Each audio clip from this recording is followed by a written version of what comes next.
మీరు చేస్తున్న పనికి తగ్గ జీతం వస్తుందా? అసలు మీరేం పని చేస్తున్నారో మీకైనా క్లారిటీ ఉందా? మీకైనా అర్థం అవుతుందా? ఎందుకంటే మీరు ఉదయం ఎప్పుడు 5 గంటలు లేస్తారు. నైట్ ఎప్పుడో 11 గంటలు పడుకుంటున్నారు.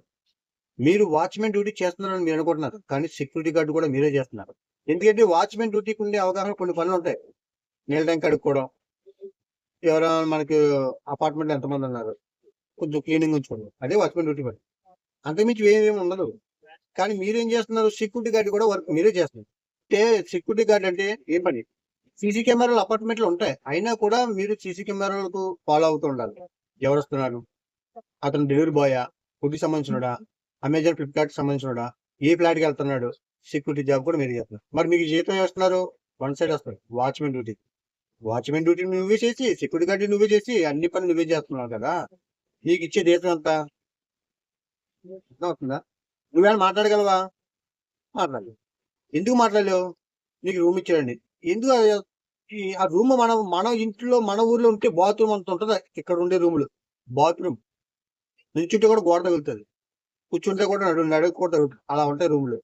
దాంట్లో ఫ్రిడ్జే పెట్టుకుంటావా? టీవీయే పెట్టుకుంటావా? మంచమే యేసుకుంటావా? అది ఆలోచించండిరా నాయనా! అసల వర్క్ అనేది కరెక్ట్ కానే కాదు. అయితే హైదరాబాద్‌లో అన్ని ఇలా లేవు. మణికొండ, నార్సింగ్, కోకట్‌పేట్, ఆహ్, కొండాపూర్ ఈ ఏరియాలో మాత్రమే ఇలా ఉంది. నువ్వు హైదరాబాద్‌కి మెయిన్ సిటీకి పో.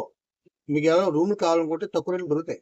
హైదరాబాద్ అవతల ఖైరతాబాద్, సికింద్రాబాద్, నెక్స్ట్ ఒక ఈసీఎల్ ఆ ఏరియాలో అవి కూడా మంచి ఏరియాలే. ప్రశాంతంగా ఉంటది. ఎవ్వరి గొడవలు ఉండవు. అక్కడ మంచి మనుషులు ఉన్నవాళ్ళు కూడా చాలా మంది ఉన్నారు. హైదరాబాద్‌లో కూడా ఉన్నారు. కానీ అందరూ ఒకలా లేరులే. సో, అక్కడ రూములు కూడా పెద్దగా ఉంటాయి. ఒకవేళ రెంట్‌కి పోయినా కూడా 4,000, 3,000 నుంచి ఉండవు. ఇక్కడ రెంట్‌లో 10,000 మించే ఉండదు. ఎందుకంటే ఇక్కడ నారకరం కూడా హైటెక్ సిటీ దగ్గరగా ఉండడం వల్ల రూమ్ రెంట్‌లు అనేది ఎక్కువగా ఉంటాయి. హైటెక్ సిటీలో ఎక్కువ కదా! సో, అది వేరే విషయంలే కానీ మనకు వాటితో పని లేదు. ఈ పనికి తగ్గ జీతం నువ్వు అడగడం తీసుకోవడం మంచిది. అది నీ హక్కు. నువ్వు పని చేస్తున్నావు గనుక. అయినా తప్పంతా నీలోనే ఉంది. ఎందుకంటే నీకు ఆ పని చేస్తున్నప్పుడు పక్కన వేరే అపార్ట్మెంట్ గాని, వేరే వర్క్ ఏమైనా ఖాళీగా ఉందంటే ఎక్కడి నుంచో రారు. మీ బామర్దనో, మీ తమ్ముడినో అందులో దూరిపిస్తున్నారు. ఫ్లాట్ ఖాళీ అవ్వగానే రెంట్‌కి రావడానికి టైం అయినా పడుతుందేమో గానీ, అపార్ట్మెంట్‌లో వర్క్ రావడం కోసం మీరు చాలా ఫాస్ట్‌గా దాంట్లో మీరే పంపుతున్నారు. దానివల్ల ఏమవుతుంది?